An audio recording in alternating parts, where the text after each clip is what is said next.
देखिए, आज कैथल आने का मुख्य उद्देश्य भगवान परशुराम जी का जन्मोत्सव के उपलक्ष्य में एक भव्य कार्यक्रम का आयोजन हो रहा है। पंचकुला में 27 तारीख को ताऊ देवीलाल स्टेडियम में सुबह 10 बजे, और इस कार्यक्रम के मुख्य अतिथि माननीय मुख्यमंत्री जी होंगे। और आज कैथल आने का मुख्य उद्देश्य यही है कि मैं आपके माध्यम द्वारा और यहाँ पर धर्मशाला और संस्था के माध्यम द्वारा ज़्यादा से ज़्यादा लोगों तक हमें न्योता दे सकें। और क्योंकि भगवान परशुराम जी सिर्फ किसी एक समाज या एक बिरादरी के भगवान नहीं है, वो 36 बिरादरी के भगवान हैं और सब समाज के भगवान हैं। तो बस ये मैं आपके माध्यम से भी सारी बिरादरी को और 36 बिरादरी को, समाज को भी न्योता देना चाहता हूँ कि वे इस कार्यक्रम में आएँ और कार्यक्रम का हिस्सा बने, उसको सफल बनाएँ। क्योंकि भगवान परशुराम जी का जीवन प्रेरणादायक जीवन है और हमें उनसे सीखने की ज़रूरत है, समाज को सीखने की ज़रूरत है, 36 बिरादरी को सीखने की ज़रूरत है। क्योंकि वे अच्छाई के प्रतीक हैं और अच्छाई और बुराई की लड़ाई में हमेशा जीत अच्छाई की होती है, और उसका हमें अनुसरण करके अपनी पीढ़ी को बताना चाहिए, उसकी पैरोकारी करनी चाहिए, उसका प्रचार प्रसार करना चाहिए। साथ ही साथ मैं ये भी कहूँगा कि भगवान परशुराम जी का वर्णन हर युग में मिलता है, और शायद इसीलिए मिलता है क्योंकि हर युग के अंदर ये अच्छाई और बुराई की लड़ाई, जैसे हम अभी देख रहे हैं, होती है, और उस बुराई के ऊपर जीत निश्चित तौर पे अच्छाई की होती है। और मुझे लगता है कि हम अगली पीढ़ी को भगवान परशुराम जी की शिक्षा, उनके जीवन का अनुसरण करते हुए उनकी क्या चीज़ें हैं जो हमें अगली पीढ़ी और युवा पीढ़ी को देनी चाहिए ताकि वो उसके ऊपर अपने आप जीवन में सम्मिलित कर सकें, ये उसका एक मुख्य उद्देश्य है। उसके अलावा जो भी विषय समाज के रहेंगे उनको हम माननीय मुख्यमंत्री। सर, प्रदेश के किन किन ज़िलों में आपने अब तक ये यात्रा की? मैं प्रदेश के अधिकांश ज़िलों में जा चुका हूँ और अगले 2 दिन में बाकी ज़िलों में भी जाऊँगा। और जैसे कि मैंने कहा कि ये कार्यक्रम हम पहले भी 2 बार कर चुके हैं।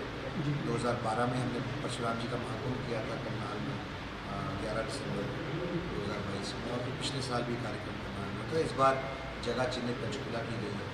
तो आप सब सादर आमंत्रित हैं कि आप ज़्यादा से ज़्यादा संख्या में आएँ और इस कार्यक्रम का हिस्सा बने। संयोजक कौन है सर? मैं संयोजक और यहाँ बैठे हुए प्रत्येक व्यक्ति संयोजक। कार्तिकेय जी, हरियाणा सरकार ने 29 तारीख को भगवान परशुराम जन्मोत्सव पर जो छुट्टी होती थी, अवकाश होता था, वो कैंसिल कर दिया है, उसको रद्द कर दिया है, जिससे ब्राह्मण समाज में गहरा रोष है। तो हम चाहेंगे कि आप हमारी बात जो है ना मुख्यमंत्री तक पहुँचाएँ और ब्राह्मण समाज का। मेरी जानकारी में 29 तारीख को नहीं कैंसिल की गई, छुट्टी नहीं है सर, मैं छुट्टी 30 तारीख आप कह रहे 29 कैंसिल कर दी है, कैंसिल करिए 30 की होगी सवाल उनका। हाँ चलो 30 की होगी, और डेट की गलत हो सकता है। नहीं, घर पे चिट्ठी देखी है आपने तो उसमें डेट क्या लिखी है? 30 तारीख होगी तो 30 तारीख है ना। भगवान परशुराम जी का जन्मोत्सव तो 29 तारीख। पिछले साल अक्षय तृतीया और जन्मोत्सव एक ही दिन पे थे, इस साल दोनों अलग अलग दिन पे। मेरी जानकारी में 29 तारीख को भी छुट्टी है जो भगवान परशुराम जी का दिवस है। अक्षय तृतीया की छुट्टी है। अनुराग कश्यप की फूले फिल्म आई है सर, और उसमें जो ब्राह्मण पर टिप्पणी ये की है, बहुत उसके बारे में क्या? बहुत ही अभद्र टिप्पणी की है उन्होंने, और सभ्य समाज में ऐसी टिप्पणी किसी समाज के बारे में किसी को करने की अनुमति नहीं होती है, ना ही कानून में ऐसा कोई प्रावधान है। मुझे देश के कानून और संविधान पर पूरा भरोसा है, और कानून अपना काम करेगा, जो उचित कार्रवाई हो जरूर होगी। सर, पहलगाम के अंदर जो घटना हुई है, पूरे देश के अंदर रोष है, सरकार के ऊपर, सरकार में आप भी हैं, क्या कुछ सोच रहे हैं? क्या देखिए, ये एक बहुत ही अमानवीय बर्बरता से भरी हुई एक घटना है। मुझे नहीं लगता है कि परसों जब एक घटना की सूचना पूरे देश में गई तो 140 करोड़ लोगों में से कोई भी चैन से सो पाया है, खाना खा पाया। इसने हर एक भारतवासी को और हर एक भारत के नागरिक को अंदर से झंझोड़ने का काम किया।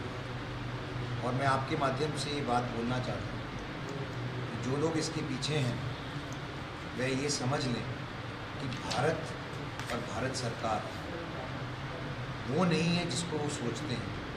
और आने वाले समय में जो माननीय प्रधानमंत्री जी ने कहा था कि ना आँख झुका के बात करेंगे, ना आँख उठा के बात करेंगे, आँख में आँख डाल के बात करेंगे। समय आ गया है कि हम आँख में आँख डाल के बात करें। और जो लोग ये दोषी हैं ये बेगुनाहों की जान लेने के लिए, मैं इन्वॉल्व हैं उनमें से एक भी नहीं बचा। मुझे इस बात पे भरोसा नहीं, पूर्ण विश्वास है।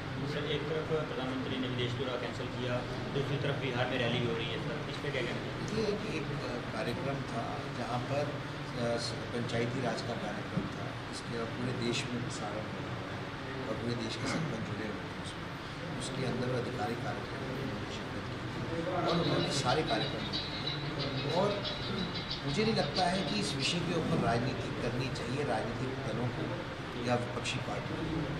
अनेकों तमाम तरीके के बयान विपक्षी पार्टियाँ दे रही हैं। मुझे सिर्फ इतना कहना है कि कम से कम ऐसे मौके पर, कम से कम जब इससे दुख की घड़ी है, पूरे देश को, सारे 140 करोड़ भारतवासियों को एक होकर, एकत्रित होकर, एका से दुश्मनों का जवाब देना है। और जो बाहर की ताकतें हैं वो चाहती हैं कि हमारे यहाँ पर ध्रुवीकरण हो, पर वो शायद भारत को नहीं जानते। जब जब भारत के ऊपर विफता आई है, पूरा देश एक मुश्त होकर दुश्मनों के सामने खड़ा है।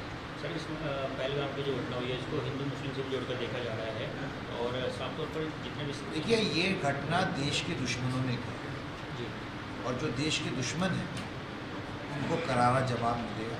ये नरेंद्र मोदी की सरकार है और नरेंद्र मोदी, मैं सिर्फ इतना कहूँगा, मैं अधिकृत नहीं कुछ सरकार के बिहार पे कहने के लिए, लेकिन मैं इतना ज़रूर कहूँगा कि उनको करारा जवाब मिलेगा और जो बर्बरता भरी ये हरकत की है, जिन्होंने की है, एक एक से हिसाब है, कोई नहीं बख्शा।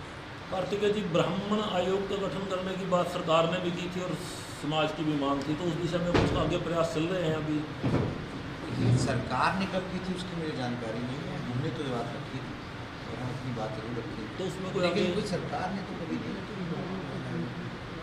सरकार के समक्ष आपकी समाज ने जानकारी- रखी, समाज ने हाँ, रखी। वो दोनों बातों में विरोधाभास है। मैं भी ऐसे में क्या ना, मैं पत्रकारी 20 साल से, तो मैं थोड़ा पकड़ लेता हूँ आपकी बात। मैंने छोड़ दिया जी। ठीक है, थैंक यू वेरी मच। तो मैंने आपकी बात का जवाब दिया, हमने अपनी बात रखी है और जो भी बात समाज की उचित है माननीय मुख्यमंत्री सरकार की। परशुराम जयंती पे कोई संदेश जी?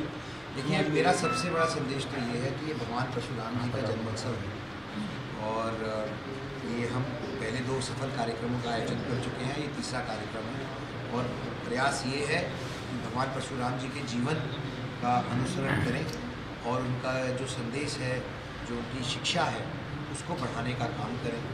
क्योंकि हम ब्राह्मण होने के नाते भगवान परशुराम जी के वंशज हैं, लेकिन जैसे कि मैंने पहले कहा, भगवान परशुराम जी किसी एक समाज या एक जाति के नहीं हैं, वो भगवान 36 बिरादरी के होते हैं, सबके होते हैं। तो हमें उनका संदेश 36 बिरादरी में सबके आगे रखना चाहिए और फैलाना चाहिए, ताकि युवा पीढ़ी से प्रेरणा लेके से और प्रोत्साहित होकर आगे अपना जीवन उस